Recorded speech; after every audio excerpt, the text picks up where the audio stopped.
All right, so let's break down some examples of balance and flow. So here's a rose tree, uh, and basically you remember that we always would draw the center line, or you saw the center line in my with the lines in my presentation. So let's take a look at that as an abstract idea, and we'll contextualize it a little bit. So basically, dynamic flow is taking the center line of whatever it is you want to make the center line, and you'll see later how the center line is pretty subjective, but yeah, so it's basically going side to side and it's dynamic because we're creating basically a lack of strength here and here, and we're alternating so that we force the eye to go to the areas that are strong, and then we make it so the eye doesn't want to go to these places. You see what I'm saying? So basically what happens is we force the eye to go where we want it to. So yeah, let's get back to this flower. You can see that if we start at the base, that it starts to bow out and then curve back. You can see that the visual weight is alternating along the center axis. And that makes it dynamic. So let's look at an arm and see that exact same pattern. So there you go. Alright, so here you can see we have visual weight that is pulling up, and then next we have visual weight that's pulling down.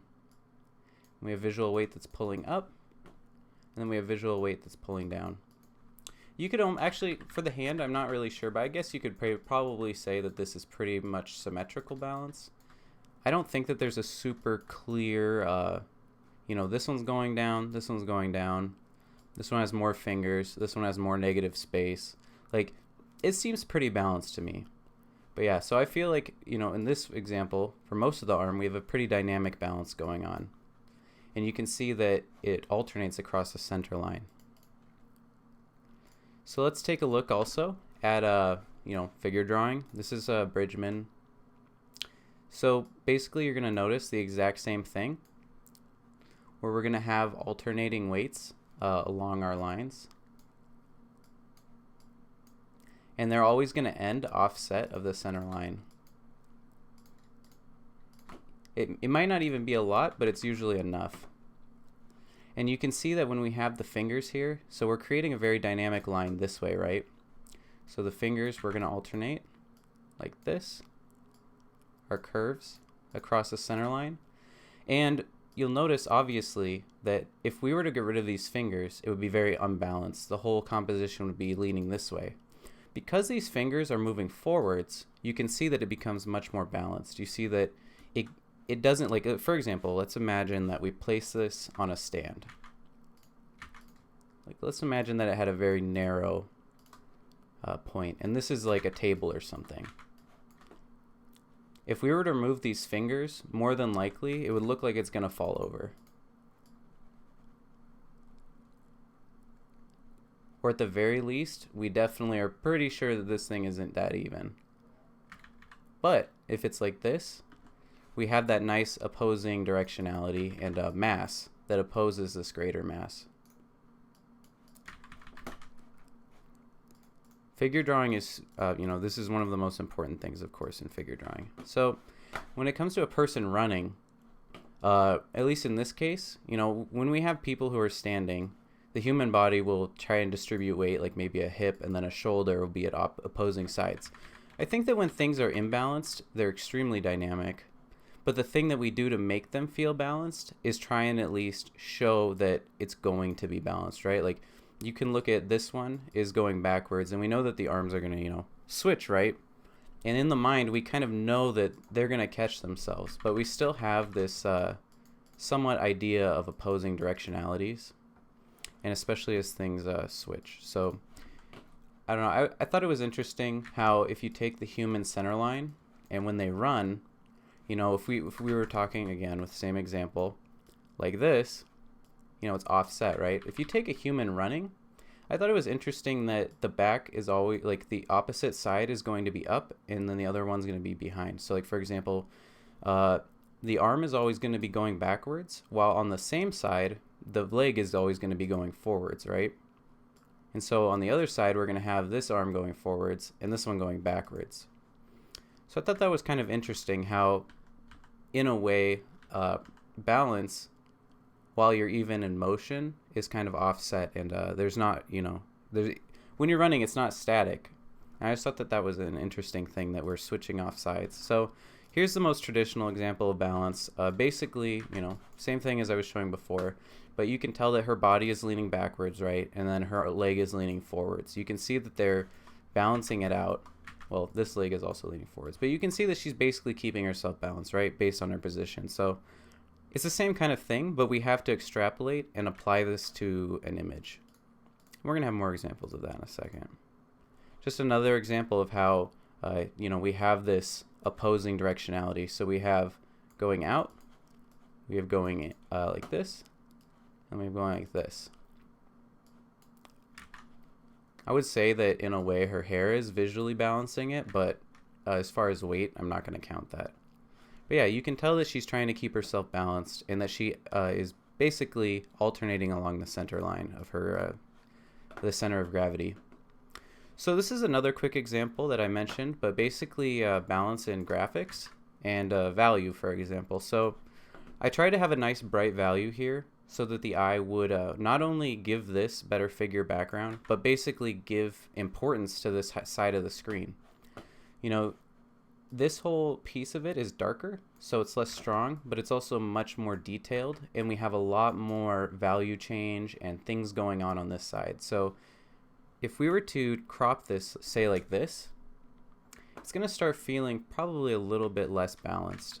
But when we have something to bring the eye back to the other side, not only are we not wasting any of the canvas, but we're making the eye not get stuck in one area, which I think is kind of the key to it. And we're going to talk a lot about this more in the flow section. There's a lot of things that I think go into flow now that I actually took the time to think about it. But yeah.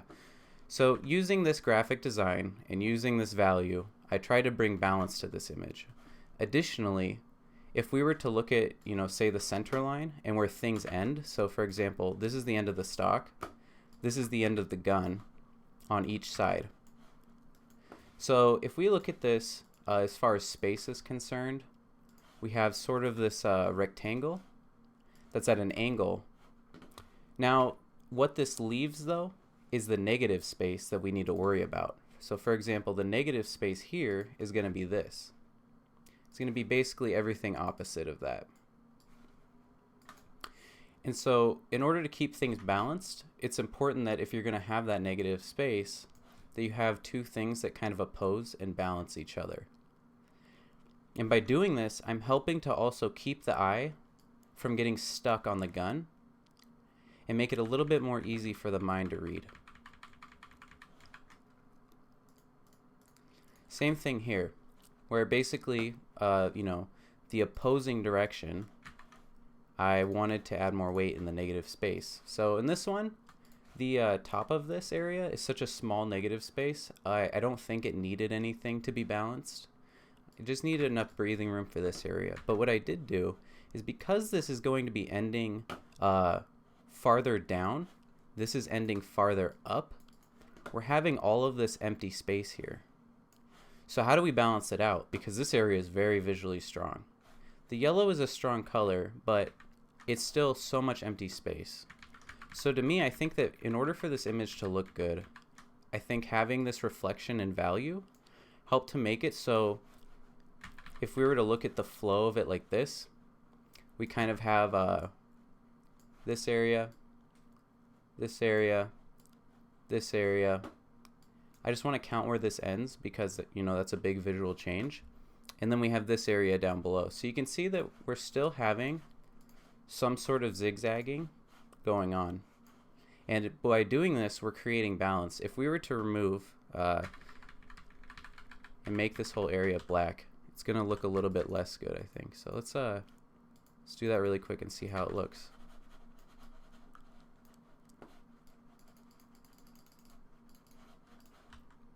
I don't like that crop as much. If I were to do something like this, I would have definitely cropped it differently. But if I was going to have all that stuff in the image, I think without balance, it would look pretty bad.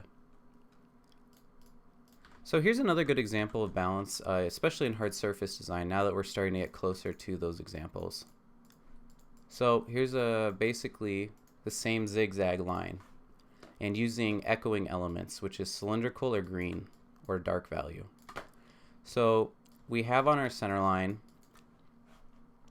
basically a bunch of stuff, but one thing that I really like that Sparth did with this one is that he used visual intensities and balances. So basically it's like, it's symmetrical here, it's sort of symmetrical here, but on these two, in order to keep the eye flowing over this one, we've already talked about circles being strong. 2, this is the most detailed area on the image, and 3, it's also it's a white, so it's the brightest. So this is a very strong detail, and without these giant silhouette breaks and these echoes that guide the eye through and over it, the eye would get stuck and lost here. Imagine a composition, and I think this is actually one of the most key and important things, and you'll see it when I bring out the Andrew Loomis example again, because I love that image so much. But yeah, so imagine if this was a composition, and so let's not use red, that's pretty hard on the eyes. Imagine if this was a composition, right? And let's say we have some guy wandering through the desert, whatever, he's just not a good person. I'm drawing all this with a mouse. But yeah, so we have a guy, he's offset from the center axis, and if we look right now, basically your eye is just going to get stuck in the middle of the page, right? It's not going to go out, it's not going to go this way, it's not going to go this way. Your eye doesn't care about anything else in the environment, it's just going to get stuck right in the middle. Just like photography, you don't want your eye to get caught up. So what we do is, we're going to add maybe a foreground here. So we're going to make that nice and dark. And then now we'll notice, though, most of the weight is on this side of the image. This isn't good. We're basically wasting this canvas. Look at all this wasted space. So what are we going to do about it? Well, all right. We notice already that according to our dynamic thing, this area is already ending below this character. So what we need to do is have something either above or below here. So in this case, I'm going to just do some really wonderful mountains. Yeah, I'm probably going to get an award for this drawing.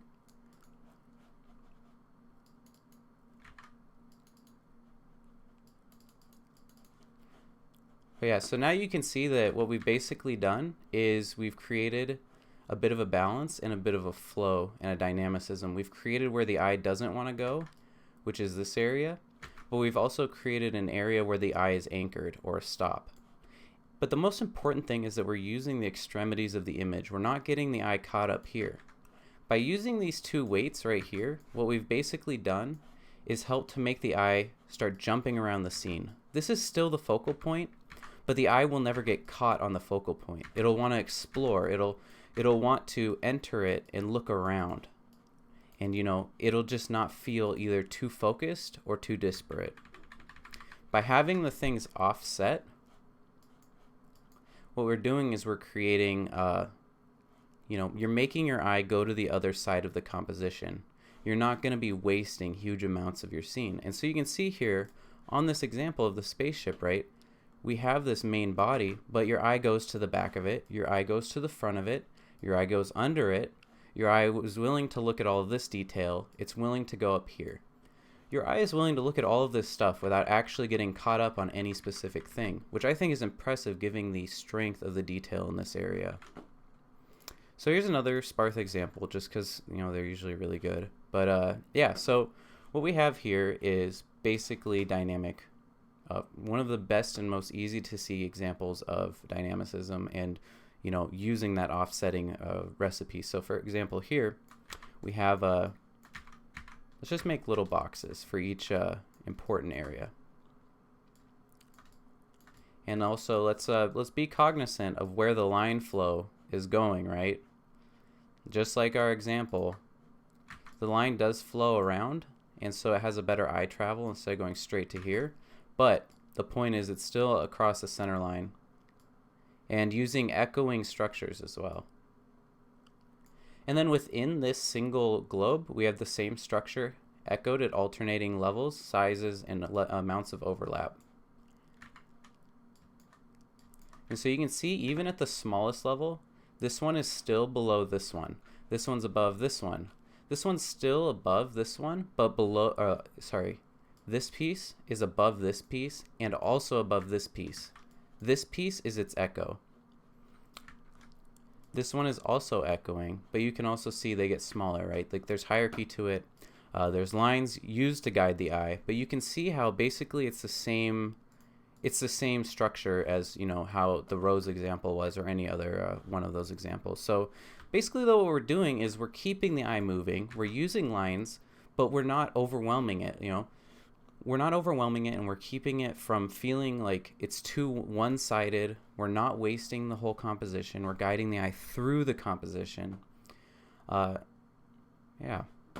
Let's get to our next example. So here's an example of a face I sculpted a crazy long time ago. But yeah, I tried to use this example when I was doing a face. So for example, let's do the center line. God, I say for example a lot, but you guys can live. I tried to make sure that this had a slightly more mass and a more steep angle than this one. Then I wanted to make sure that this area was a little bit, I wanted to make sure that this one was down below, so we had a more dominant and a more subtle one. I wanted to make this one below this mass volume. You can see that this similar mass actually changes at a lower volume. So let me actually clean up this drawing a little bit and simplify that explanation. You can see that it's ending here. I have a little bit more mass down below, and this mass ends about here. Right? And then I have a bigger mass here that's up higher. It ends higher. But to counter that, I made this line much stronger and end at a higher point than this line. You can see on the similar point on, I guess you could call it a jaw, it's ending below the same line. Then I tried to use this cut across the face and this more intense angle and pushing it inwards to guide the eye up and back over to here. Then what I wanted to do was I wanted to raise the eyebrow a little bit and then bring it back over to here. You can see rather I made this eyebrow a little bit stronger and a little bit bigger. And then on the other side I put the bullet hole so that your eye is going to go this way. So yeah, I guess the whole thing I'm trying to say is I'm trying to alternate it and keep the eye flowing through the subject. I think that's super important. So that's just mostly examples of dynamic balance. Here's one more. I've always really loved this example because it, you know, has echoing.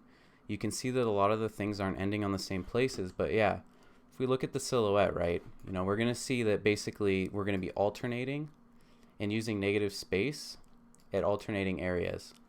The idea of the red flags is almost pretty much continued, through here. It's actually not carried here, but it's still used 3 times and echoed, and on opposite sides for the most part to create visual weight. You'll even notice how where these are ending, these cables, are offset from one another. Not only are they offset, but they're also trying to create a flow that goes forwards and opposes, which I'll talk about in a little bit, but yeah, so that's a good example to me.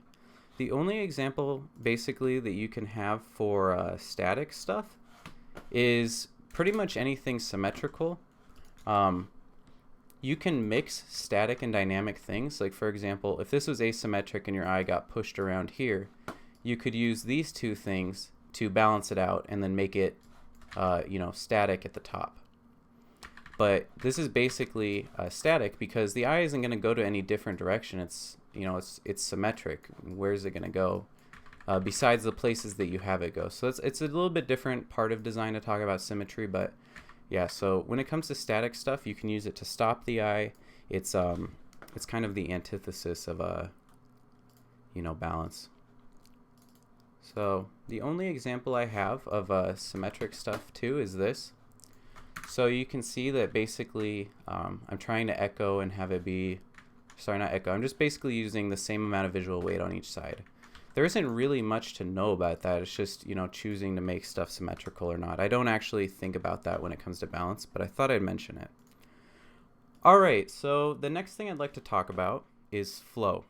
Flow is something that I've never really tried to break down on my own. Or I don't even actually think about it. So I try to think about what makes a flow to me and what are some of the things that I think are going to allow you to create flows.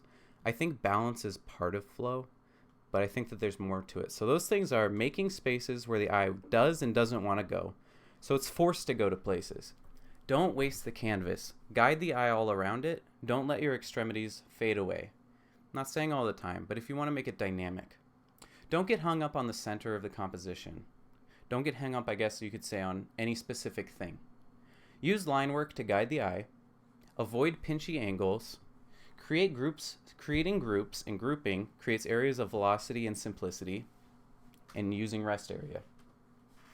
And then using the dynamic balance or alternating balance, shapes that go from big to small, and creating strong lines in your work and minimizing your line amounts. So I'm just going to break down a few examples that I have of how I think I see flow and kind of my thoughts on it. So we were talking, or I just had in that list, and I talked about during balance, creating areas where the eye does and doesn't want to go, and using the whole composition. This example is basically this embodies it. You'll notice that we use these dark values, these stops, on the extremities of the image. So that way, not only are they cutting off, but basically what they do is they frame and they just keep the eye from being stuck, because the eye is going to be bouncing around all of these visual elements. And that's why it's very important where you place them. So that's using the extremities of your image and not wasting your canvas. So that's one part of it. The other part is creating where the eye doesn't want to go. If you have a bright value like here, and you have a dark value here, and it's this very strong point, and you have another one here, and another one here, the eye doesn't want to go to those places. So the eye is going to follow the outlined eye path to the focal point. We basically defined, using these things, where the eye is and isn't going to be. So now we'll have to basically apply some of this ideology to our gun designs, or our sci-fi designs, or our character designs, or whatever you're making, whether it's a rock or a painting. So you'll also notice quickly before we move on how all the stops pretty much are ending at different points, or basically where they have their apex is at different points. This one's a little bit hard to see in his breakdown, but the end of this one is about here. And then you can see that this one's above it. So we're creating this zigzag type of pattern. And there's also, other things that'll be grabbing the eye too. So let's break exactly down what we did before, where we can see, though, a little bit clearer. The eye won't want to go here, right? It's going to follow these bright, clear lines. And so by alternating where we place where the eye doesn't want to go, we're able to tell the eye where it wants to go. Now, obviously, we're not just using shapes, we're using value, we're using color, other things, elements, whatever. But the idea is the same. Creating where the eye does and doesn't want to go is crucial. So this one, I wanted to just kind of break this down and how I think about it. It goes a little bit into making uneven shapes. Now, what is an uneven shape? So a shape that goes from big to small would be a better way to describe it. Let's look at this one. This is a box, a rectangle. Rectangles are afforded one directionality. Rectangular shapes are always preferable to a very static shape like a square. We have all the same size on each side. Here we have medium, but we also have large. So in this difference in size, we create directionality. Your eye doesn't know where to go if you have a square. So what happens if we create a shape that's maybe like this? The eye is going to be focused this way. We go from big to small. We also have variations of line weights. We have small, large, and large. I guess it's about the same, but you'll notice that by changing this, we've created not only an asymmetric shape, but a directionality that's now much stronger than a rectangle. Because with this directionality, it's hard to question which way is it going. Is it left? Is it right? Who knows? With a rectangle, it's not clear. So let's I'll get back to this point in a second, but let's just talk a little bit about this image. So I wanted to make sure, and I didn't do this intentionally, but it just kind of happens. This is my secondary structure. This is my primary structure. you can see this is a much larger, much smaller. So by doing this and creating, putting all my details at the bottom, what I've done is I've intentionally made this flow of lines all the way to the top. So just by making this choice alone, I've created a place where the eye wants to get drawn, and the space in between which creates the tension of the image, right? So I also intentionally wanted to echo this big to small shape that's going on here. I wanted this directionality to permeate down towards this flow.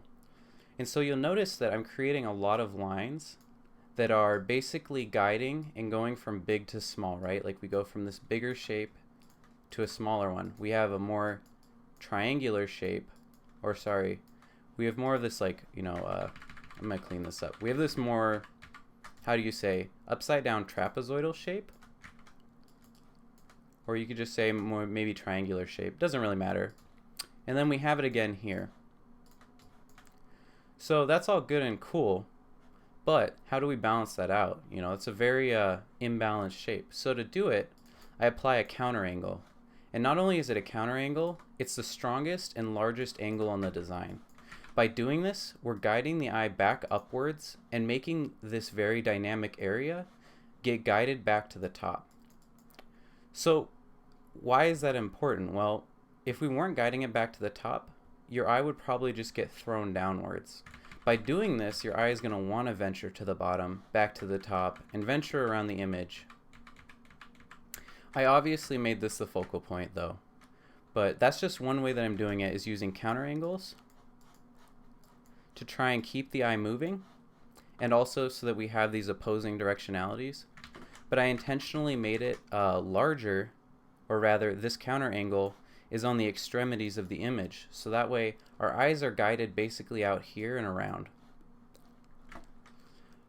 I wanted to make this the most intense and strongest focal point, and I intentionally did the opposite again, where I tried to make these lines and this shape opposing to this shape, which is very, very dynamic and angular.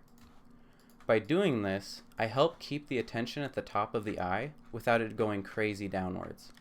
Additionally, I wanted to guide the eye back to the face by using these I don't know, I guess you call them necklace chin alien piercings. But yeah, so I'm still trying to keep it going downwards. And then I also use dynamic shapes that go from big to small. So it's kind of like using counter angles, using dynamic shapes that go from big to small, mixing them, and trying to also not waste the extremities of your image. You know, I want to make sure that the eye, in this case, is always guided to the outsides of it to help offset the intense strength of the focal point. Hopefully that's a helpful example. So I want to talk a little bit about this gun and just some of the things about flow that I realized I think go into flow. One of the things that I really wanted with this gun, and that's important in weapons in general, is a strong vertical or horizontal line, a strong directionality. It's very important that we keep these directionalities. So let's talk about, though, how this design has flow. Let's draw our center line down, and we'll talk about that simplification of lines when we look at one of Von Ling's drawings, where I feel like it was very influential to me. Anyways, we always talk about having this offset, and when it comes to flow, we have an offset, and we have to keep hierarchy in mind, but we also have to keep in mind the direction we're trying to guide the eye. So for example, I basically try and make sure that all of my lines are guiding itself back into this center point, or this center flow. You'll notice that if we look at where the visual strength is, that it's still offset. So for example, we have this very large and dominant shape on the top, right? This is the one that is basically going to be the primary angle. It's very strong. It guides you to the very end. It's also ending. It's the strongest flow line that ends the furthest forward. You can see that this is also a very strong flow line, but I'm ending it before and on the opposite side of our center line of the main dominant line. I also have a bunch of other smaller lines, as you can see, that are feeding into the flow, but you will still notice that on most of them, if not all of them, where they end and where they start is pretty much still offset from the other lines on the opposite side. I tried to, also with this one, add a bit of visual weight down here, and even also a little bit of directionality to help guide the eye back up to this center line. You can see it also on this example too, just some of the more, how this line, actually it's ironic, right? We remove the covering, and now this line, which ends sooner here, and here, and here, you can see how these diagonals are actually ending now before this line, and this one actually becomes the center or the most dominant of the end diagonals, where before it was this one. So to me, flow is feeding all of your lines into your strongest line in the main directionality of an object or wherever you want the eye to go, and trying to make sure that everything is supporting that directionality. So this one I wanted to break down the idea of making the eye not go somewhere, and then also a few other things such as pinching. In this example, basically what I wanted to do was create, and while this is a very strong element, when it comes to line flow, this is technically an isolated element. You know, if you look at the size of all of this stuff, it's a very small secondary element. Everything within it is echoing a similar line and the flow of the lines around it. So this is kind of it's basically what I would consider a stop, or rather, where you don't want the eye to go when it comes to the flow. We want the eye flowing around this area, around both of these areas. I created these so that the eye doesn't want to go there, and that the lines are all feeding into a central flow. So let's take a look at where the eye is going and what the central flow is on this image.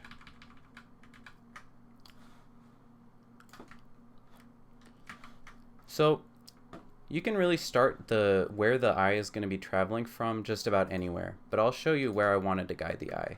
I always say never waste an extremity, right? So I wanted to make sure that the eye is guided to the back of the stalk. So I created a detail group here, and then I also made it a dark value, but let's not talk about that. You'll notice that a lot of my lines are still feeding into this detail group, which are feeding into this center line, or this main line and directionality we have going on. You can see that this angle is going to be feeding into this main line here. You can also see that we're going to be using some diagonals to keep trying to guide the eye back towards this line.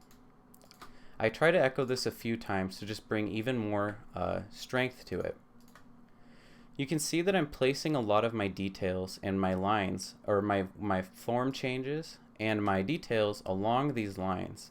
Every single thing that I'm adding that's perpendicular or parallel is strengthening this line. You can see that I've started a line flow also above, and that it's going downwards. So this area is converging into two lines. But you can see that we're basically creating lines that avoid the high detail areas. This way, we'll have high detail areas, but the eye no longer gets trapped in them. It's super crucial. And you can see that, you know, the line continues forward, it's nice and straight, but it has lots of details in it, you know, varieties of line weights. And then you can see I intentionally made this area less visible and less important, so that the eye would be, you know, guided up here to the top, where I put this dot and this silhouette break, because I want the eye to go from the bottom to the top. And you can see that if we draw a big line, we'll make it blue so it's easier to see. If we draw a big blue line, you're going to be noticing that there's a lot of weights in opposing areas, and just opposing areas of the composition. And so this is one of the most important ways, I think, to create flow. So let me look at my list again, make sure I don't forget anything. Yeah, so I might as well mention it since we talked about it already a ton, but, you know, grouping to create velocity. Basically, you know, I create these areas of groups, so that way we have these long areas of flow, and that way the eye doesn't get caught up. You know, you don't want the eye going everywhere. The next thing I want to talk about is just pinching. When people make lines, a lot of times they will make line work without really understanding the relationship of the parts next to it. So let me just try and draw like two shapes or something.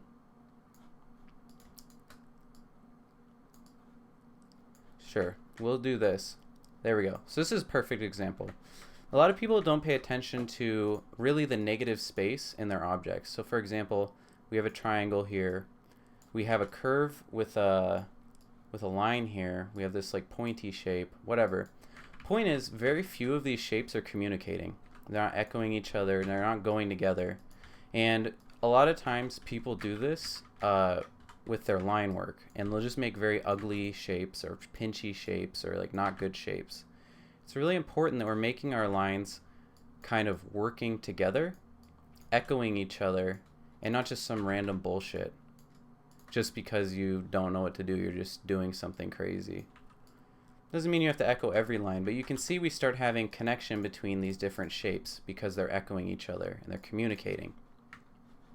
So in that same way, if you're not careful, you're going to be creating potentially ugly shapes and even ruining your flows. So I made this quick paint over to imagine if instead of having this nice clean line, we had this pinching shape here. So when you have a pinching shape like this, let's just take a look at what these two lines would look like. It completely breaks the flow. It completely destroys the flow of the gun. There's not really much more that needs to be said. Just look for pinches and think about it. This pinch is, this line is what keeps this area from being overwhelmed because the eye glides past it. It keeps it from getting stuck here because it goes down here and uses this simple line to avoid the detail. So if we're going to be messing up our flows, we're also going to mess up the composition. This is now going to become a very strong area right in the middle of the gun, and it's going to probably look pretty bad. And not only that, but that line that's very integral to the relationship between all of the different parts on this gun is not going to be working very well. Making pleasing images is a lot of times about the relationship between different parts. So here's just another quick example of creating flow. And so basically what I did is I wanted to create tension. And so I talked about this a lot with grouping, but you can see it here where basically I've created this very strong line, and I've created things on each end of that line that you want to look at, but you have to follow the line to get to them. I've also added hierarchy, and I've made places where your eye doesn't want to go, such as this negative space.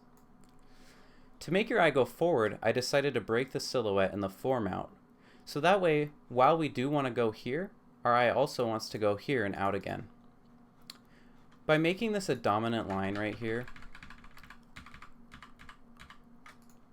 by making this a dominant line, and this a smaller line, and this a straight line, you can see that we have this nice perpendicular directionality to it, where we have this primary shape. Let me think about how I want to break down the primary shape. So we have this primary shape here. And then we have this opposing. My God, I'm really sorry about this paint over. Let me quickly do this. Yeah, so we have this primary shape here. And then we have this opposing shape that's smaller. We have our secondary shape, or our secondary area. And so by doing this, we're creating hierarchy, and we're also allowing the eye to flow well. I think it's very important. Just keep your eye on where you don't want the eye to be and where you want the eye to be going, you know, around this design. You don't want it to be taking like some shortcut and just getting stuck here. By having this, it keeps all of this stuff from taking the show. Alright, so here's another example, and I'm going to go back to a previous example really quick, and then we're going to end this chapter as it's the longest we've had so far. Just one thing that I want to talk about, and that this picture taught me, was the idea of just having very strong lines and minimizing the amount of lines. It's very important, of course, in graphic design, but a lot of times in hard surface design, if we minimize the crazy amounts of lines that we have, it's going to make our lives a lot easier. So I'm not actually going to break down this example itself, but I just want to go back to one of the examples that I had where basically I'm breaking down my gun here. And so one of the things that I really wanted to do was, you know, I mentioned this earlier, is I wanted to have this strong line. I think that for flow, having your strong guiding line to make the eye continue moving forward in a very predictable and strong fashion is crucial. So let me I